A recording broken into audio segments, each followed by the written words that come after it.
جو مریض کی صبح کے وقت عیادت کرتا ہے تو شام تک 70,000 فرشتے اس کے لیے دعائے مغفرت کرتے رہتے ہیں، اور جو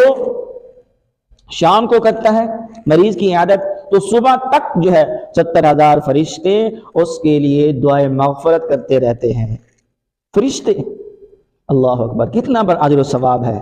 کہ صبح کو جائیں تو شام تک، شام کو جائیں تو صبح تک 70,000 فرشتے دعائے مغفرت کرتے رہتے ہیں۔ اور ایک مقام پر ایک روایت میں یہاں تک بھی آتا ہے کہ جب بندہ مریض کی عیادت کے لیے گھر سے نکلتا ہے، گھر سے باہر قدم رکھتا ہے اس نیت سے کہ فلاں دوست، فلاں عزیز، فلاں چاہنے والا، فلاں محلے دار، فلاں پڑوسی بیمار ہے، اس کی تیمارداری کرنے کے لیے جا رہا ہے، گھر سے باہر قدم رکھا ہے، تو فرمایا 75,000 فرشتے اس پر سایہ کر لیتے ہیں۔ اور جب وہ